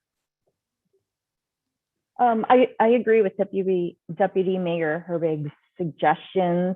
I do have a request of staff that I'm not sure if they have this information available now or if we could have this before the interviews, but I wonder if we could have the current makeup and diversity of the current returning continuing commissioners as well as the applicants, so that we can look at factors like how many years served, maybe age ranges, geographic representation throughout the city, ethnic and racial diversity, maybe socioeconomic diversity, whether they're able-bodied or disabled, LGBTQ, et cetera. Like, without any of that information, it's hard to know whether we have a diverse makeup of our commission.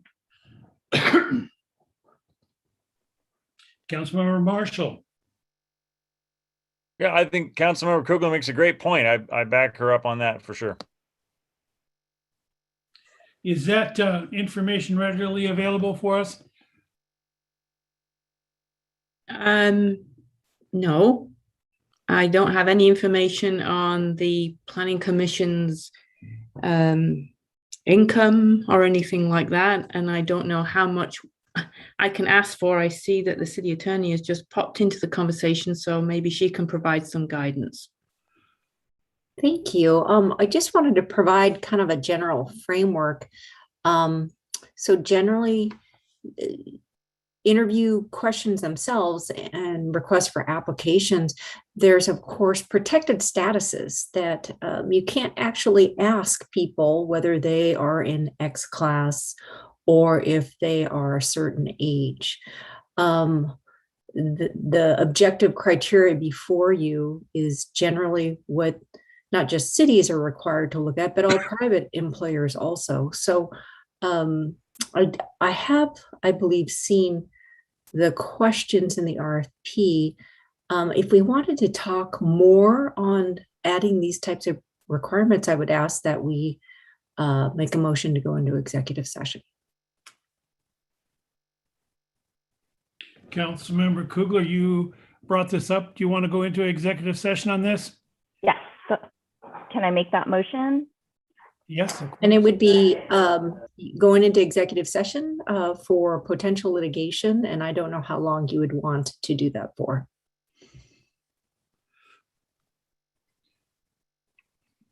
Councilmember Kugler? May I move that we go to executive session for 15 minutes? 15 minutes? And it would be again under executive, I'm sorry, pending or potential litigation, which is RCW 4230.110 subsection 1I. Aye, right. All right. So, Oh, yes. I see Mr. City Manager. City Manager. You'll just need to give me about 5 minutes to create the executive session Zoom link. So just watch for that on email. Okay. So we are going to adjourn into executive session for 15 minutes. He needs 5 minutes to create the link. So we will be back at, let's just say, so we can have a short little break in there. Let's say we'll be back at 9 o'clock to the regular session. So let's look for that link and I will see everybody in executive session. You can't actually ask someone.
Councilmember O'Kane, if you're still with us, the council has recessed into the executive session.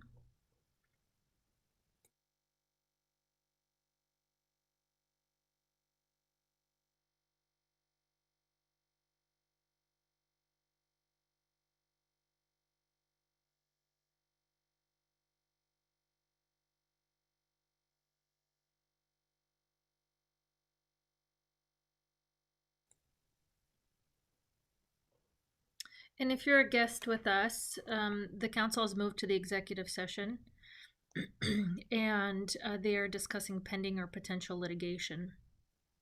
If you're wondering why the council does that, it's because the RCWs pre-subscribe very specific reasons why the council can meet essentially with the city attorney to discuss sensitive things.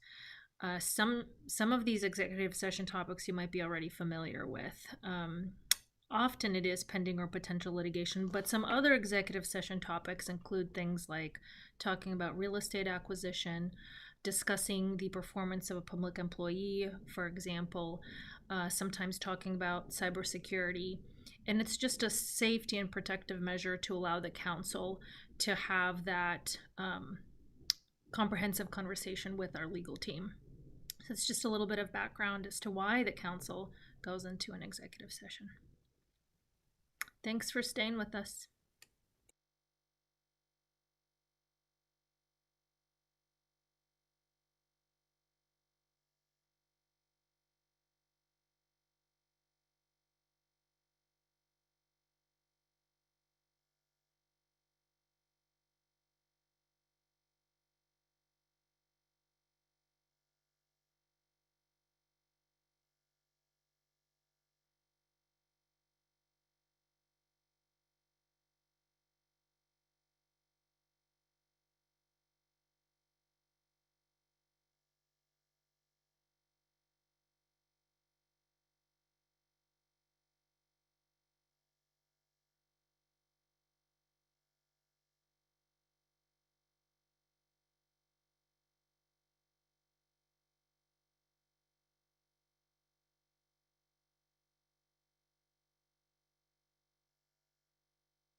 Screen reader enabled. Reading pace, normal, 1 of 3. Reading pace, screen reader, disabled. Welcome back, council members.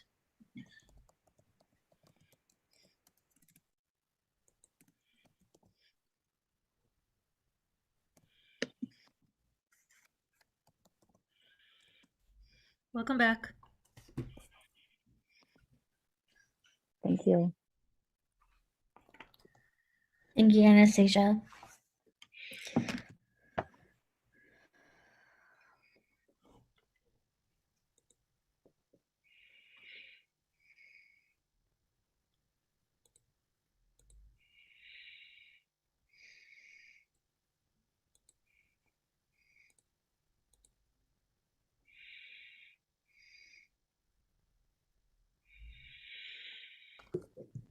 All right.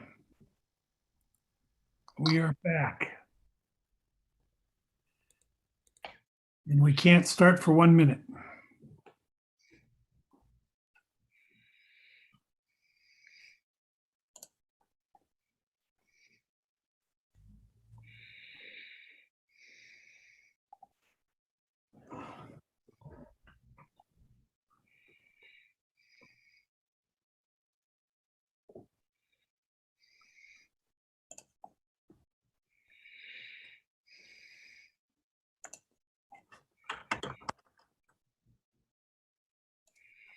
All right.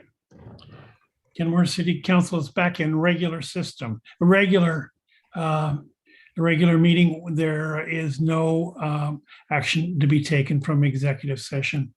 All right, so back on the Planning Commission, we have agreed to a number of 8, I believe.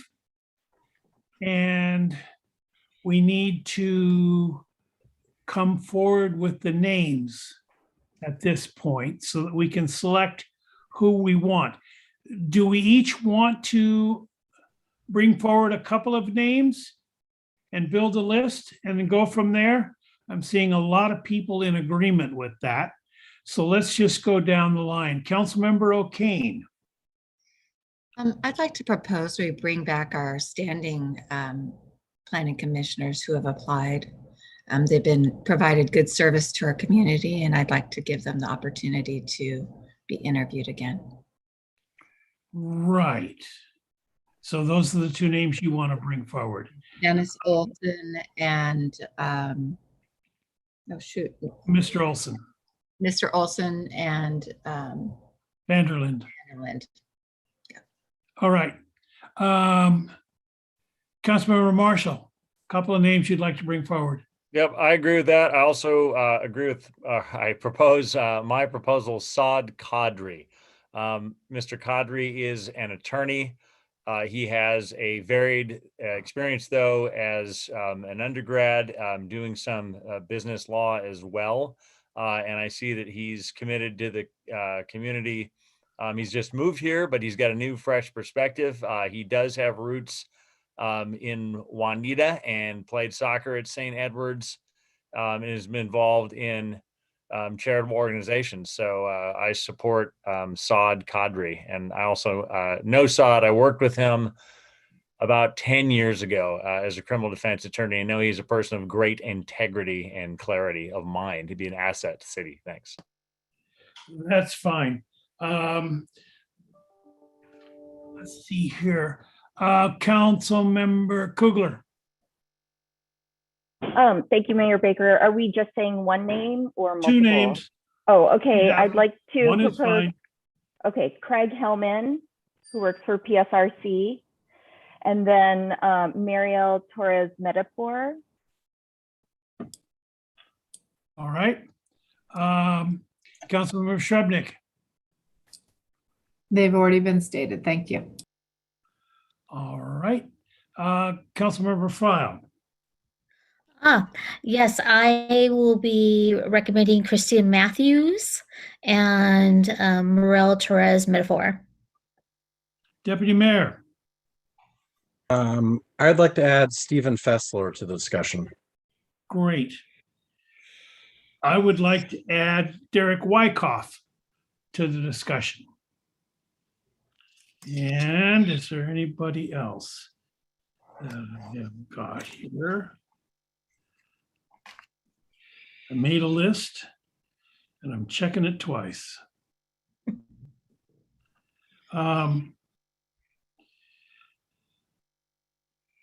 Yeah, that's fine. I'm happy.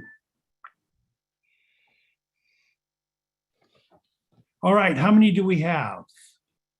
I hope the clerk has been writing this down. Thank you, Mayor Baker. Yes, by my tracking, it looks like you have 8 candidates for interviews.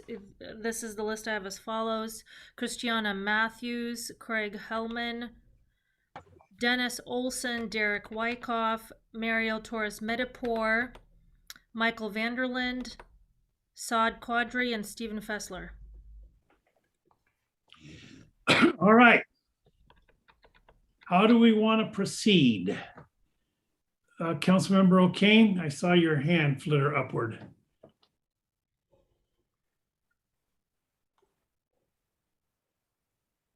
Councilmember, you're muted. I'm sorry. Yeah, I was just trying to look up the name that there was. I'm comfortable with this list. There was one person that didn't make the list, but I did put in 2 initially. So I'm not sure if it should be brought up now or if we want to have further discussion. Well, we've got 8 names. We agreed to bring 8 people back. So if there's somebody you want to replace on this list of 8, then go ahead and say who it is and then bring forward your name. Yeah, and that's the hard part for me, challenging. I just couldn't believe the strength of the pool personally. And the name that I was just going to bring up that came to my attention.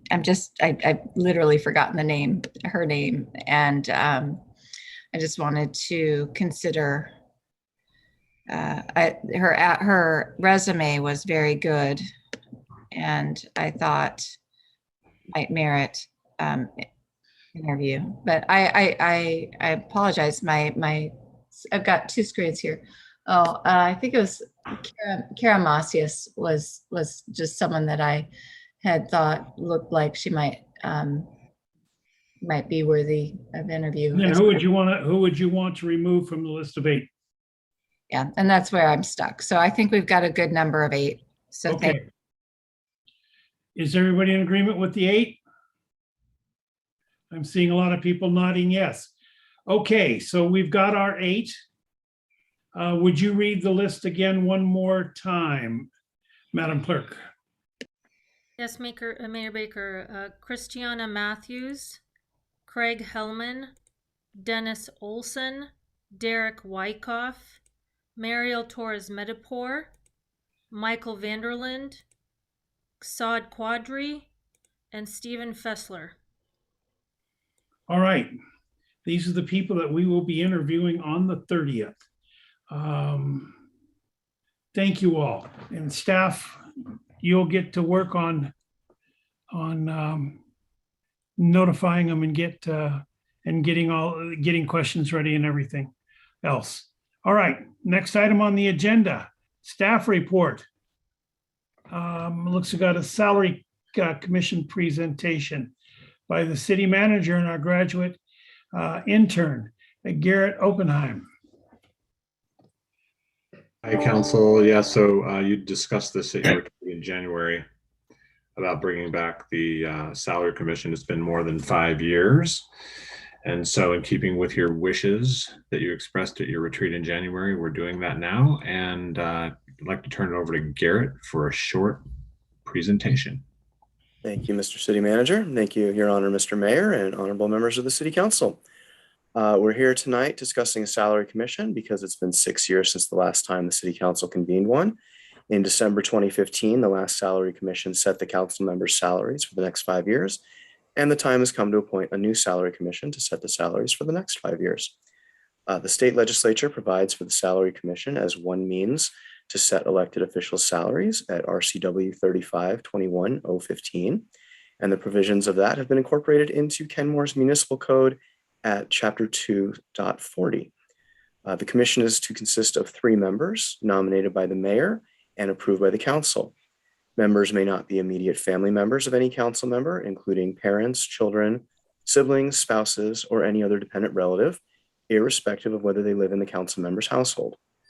The council member's terms begin upon the council's approval of the mayor's appointees, and they expire at the time the commission files its salary statement with the city clerk. In order to determine the council member's salaries for the next 5 years, the commission will compare the salaries earned by elected officials in Washington cities of similar population size to Kenmore. It has 45 days from when the council approves its members to perform its duties, and it must publicly meet in order to give citizens the opportunity to comment on the proposed salaries before making a final vote. Once the commission has made its decision, the council has no authority to influence or alter it, and a salary increase takes effect on the next employee payday. If the decision instead is a salary reduction, it doesn't take effect until the start of the next term of office. The application for salary commission members opened this past Friday, November 12th, and it's available on the Kenmore website. It will remain open until November 22nd, and then Mayor Baker will review applications the week of the 22nd and may choose to interview candidates. He'll nominate his 3 chosen candidates at a special meeting of the council on November 30th and ask you all to confirm them. The Salary Commission will then meet once or twice in December before making its decisions. And that's all I have. So if you have any questions, I'm prepared to answer those. Questions? Councilmember File. Thank you, Mayor Baker. I have a question. You said you look to similar sized cities. Do you not also include surrounding cities in part of that information to the Salary Commission? Most of the surrounding cities were included. For the most part, we used the same list that was used in 2015. And then we added a couple of cities that had been left off in 2015 that probably maybe should have been there based on the population size. Thank you. Any other questions?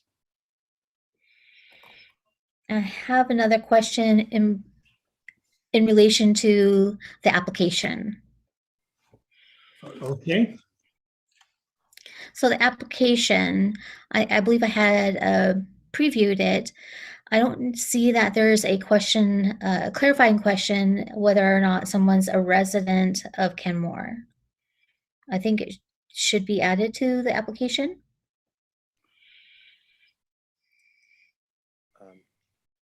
Mr. City Manager, would you like us to add that? Yes. Yeah, that definitely makes sense. Thank you, Council Member File, for that. And one more possible recommended question to add is if the applicant supports the goals of the adopted goals of the council and city of Kenmore. Yeah, I think that's an okay question to ask if you as a city council would like that. Yeah, I'm not certain I see the need for that question, but how does council feel?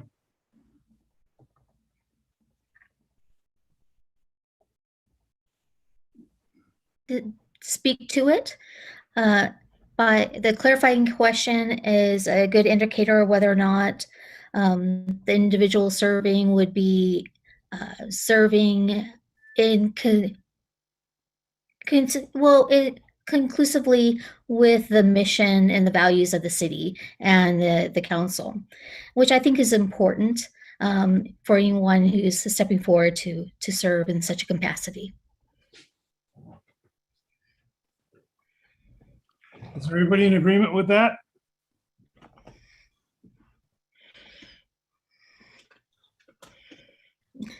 I see some nods, yes. Councilmember Shrubnik? Sorry. I mean, I can live with it. I would suggest that starts to politicize the application in a way that we don't need to.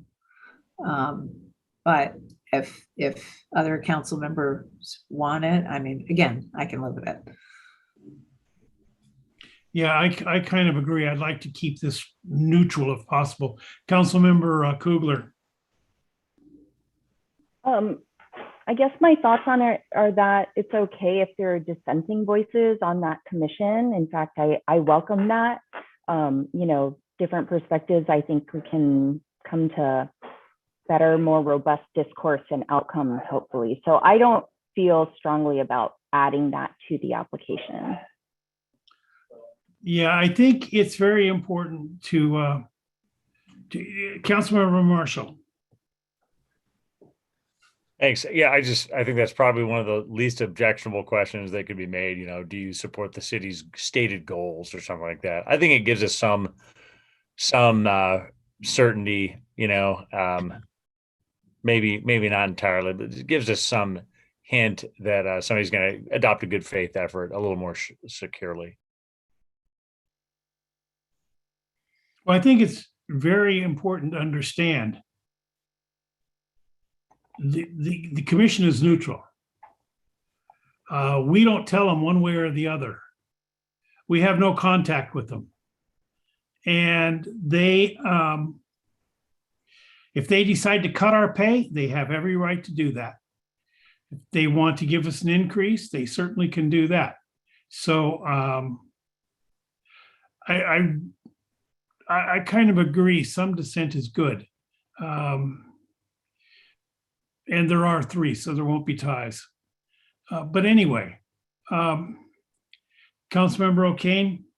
I'm comfortable with dissent as well. I've seen the question before, so I feel comfortable if it were there, but I also really do hear value to making sure that it's an open process and not politicized, and that if there's an overwhelming feeling towards that, then that's a concern. Thank you. Okay.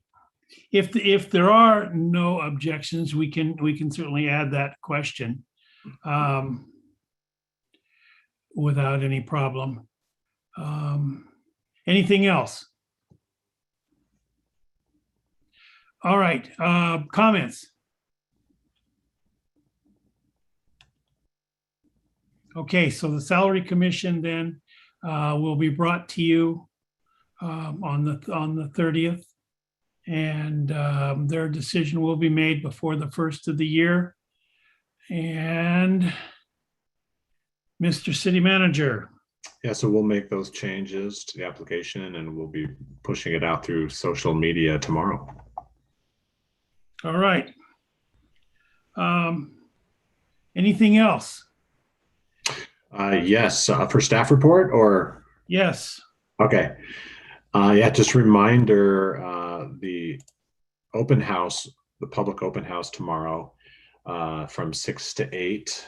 We're going to be asking the public for feedback on the Planning Commission's preliminary direction for missing middle regulation, and also the preliminary draft vision statement.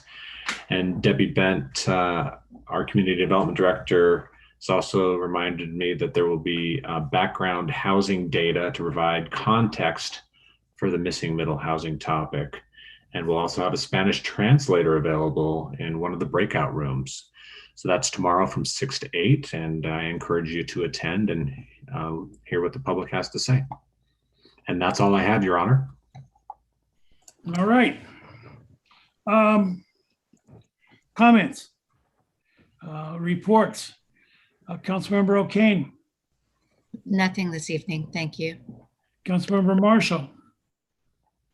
Yes, I wanted to echo the city manager in the importance of the public turning out for the debate about single family zoning tomorrow night. And then secondly, I wanted to see if there was council interest in bringing back at some appropriate time before the council the question of legislation proposed by Washington State Parks to change Department of Revenue rules as to capital improvement taxes.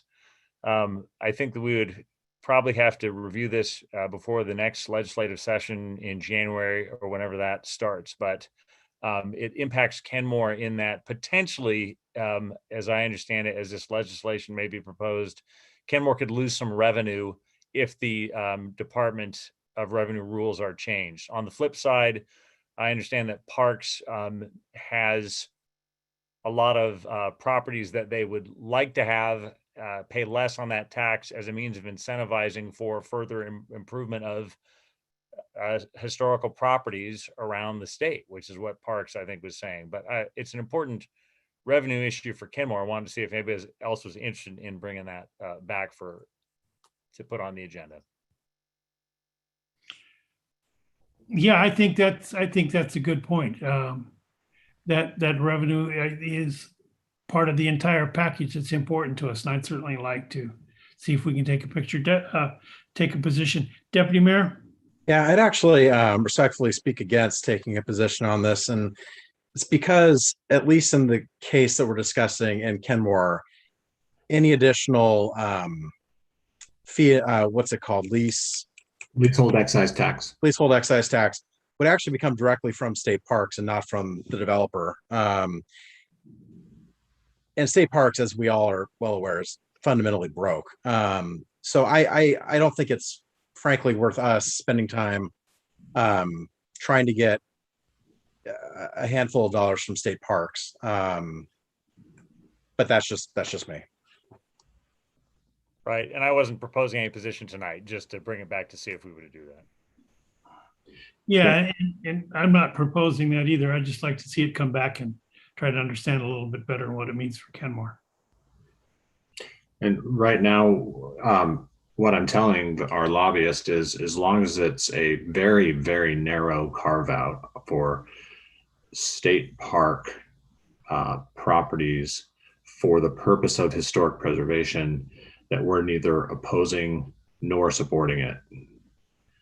That's as long as, but at the moment it becomes a broader carve out, then I think we should look at taking a position. Well, yeah, so I have certain other position or on that, but I can certainly go along with the deputy mayor and you. Councilmember Shrubnik? I think point of order, we have two people that are interested in bringing something back, which isn't that all we need? That is a good point. No, You're majority. right. That is a good point. I believe we need two people to discuss, and then we need a majority or consensus to actually bring it onto an agenda. Oh. You two wrote the rules, so I got to go along with you because I don't have them memorized. I can support the recommendation, Councilmember File. The recommendation of bringing it back. Okay, well, that's three. I don't see another one coming forward. So could the city manager say approximately how much this costs the revenue? Or... You know, I haven't done a formal calculation, but I believe it's the difference to us. So let's say it does. Let's say what they're proposing does pass the state legislature. My guesstimate would be in the range of $10,000 to $20,000 a year to the city that the city would not get. Now, we would automatically get the leasehold excise tax on the value of the underlying property and the value of the new parking garage. But what we would not get is the leasehold excise tax on the interior improvements of the lodge. So, yeah. But I think it's 10 to 20 grand, but don't hold me to that because I haven't like gotten a hold of a bunch of numbers and run calcs. all right.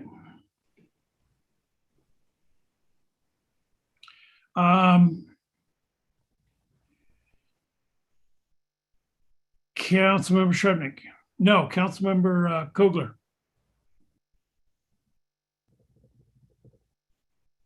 I have two questions. One is, do we have our city's voting rep for SCA board elections? Is that?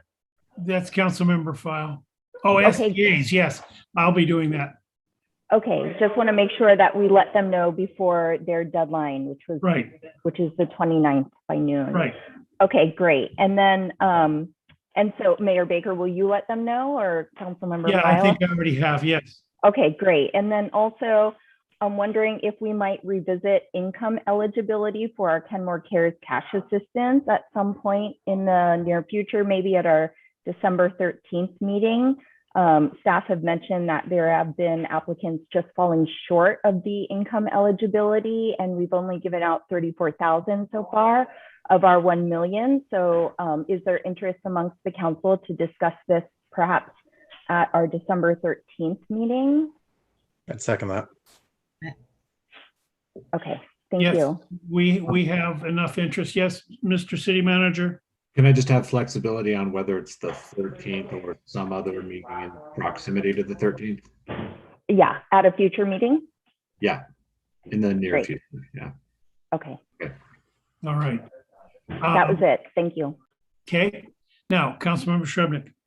Yeah, I couldn't tell if you were calling on me for the other thing, but yeah, I do have comment. The comment is, I did a little looking at the Sound transit time to downtown and was startled to see that it ranged from 55 minutes at the best to 1 hour 18, 120. And that's considerably more than it was before we lost our 522 bus. So now, of course, we have to transfer to the bus rapid transit at Roosevelt. And then spontaneously, someone today actually reported that their transit time from Bothell has almost doubled from 1 hour to 1 hour 40. And I'm hoping that and I think we have maybe discussed offline, having Sound Transit back to help us understand the actual data and let us know if there's going to be some change to this, because this flies in the face of what they promised us. Yes, it does. I've been in touch with Sound Transit. And Mr. City Manager, if you wouldn't mind getting in touch with Luke or whoever you want to there and have them give us a report as soon as we can fit it on the agenda. Do we have enough people? I think we Oh, just yeah. need a 4 Do we people. have enough people? Do we have enough people interested? Yes, we've got a lot of people interested to bring us back with data on the times that it's taking to get downtown versus the old 522 route. Yes. If Because there's now 2 different ways, right? There's a 622 or something like that that goes to Northgate Right. to light rail there, and then there's a 522 that goes to Roosevelt. So Right. we need data. All right, Councilmember File. Thank you, Mayor Baker. First, I just want to really thank our amazing Kenmore City Council and for a wonderful meeting we've had tonight, along with our city staff. I have to say, we have amazing city staff who recently recovered my keys from a storage drain, and I couldn't be more delighted because I can get into my house and drive my car and put gas in my tank, which is very good.